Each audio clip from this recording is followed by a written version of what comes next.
So Comic-Con 2018 actually officially kicks off tomorrow. There's going to be, an opening night event tonight, but it's going to be without some of the heavy hitters and pastures such as Marvel, Game of Thrones, and the Avengers.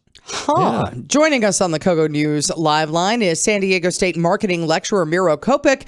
Miro, why aren't Marvel and the others coming this year? Oh, good morning.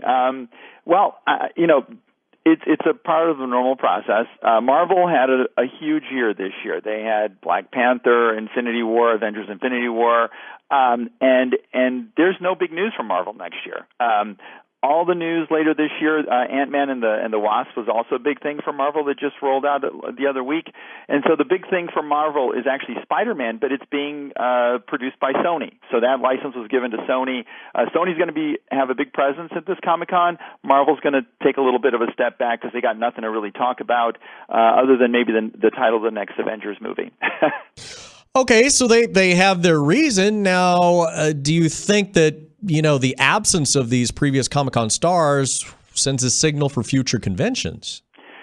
No, if you go back and look at the history of Comic-Con, studios and have kind of ebbed and flowed based on the content and the expectations of fans.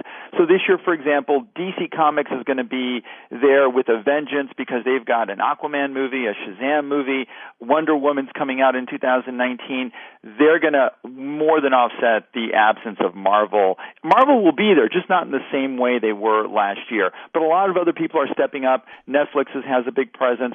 Hulu has a big presence because of a lot of the online series are really anticipated by a lot of the fans. So it's just kind of a shift in attendees. So there shouldn't be anything of major worry from a Comic-Con perspective. So one of the things that I saw was that Comic-Con tickets rival that of Super Bowl tickets on the aftermarket, just for people who are desperate to get them right now. They are. I mean, depending on the day, the Comic-Con tickets, actually are fairly reasonably priced, but they sell out in 45 minutes, so anywhere from $45 to $60. But you can see, tickets on the aftermarket anywhere from a few hundred to thousands of dollars, depending on the day. And it's very unfortunate for fans, but it's limited. But they sell out in about 45 minutes and for 130,000 people. So the enthusiasm for Comic-Con, being the granddaddy of all the cons, is there. What happens if we lose it? Well, thankfully, we were extended till 2021, so that's a strong positive. I think the major issue is going to be the long-term decisions around the convention center and the various hotels, and I think the city and Comic-Con have worked a lot this year to make it a more user-friendly convention, with the pedestrian area on Harbor Drive being closed down, so there could be easy walking not only from the convention center to the gas lamp, but all the secondary places where there are going to be Comic-Con events from Petco Park all the way and all around downtown.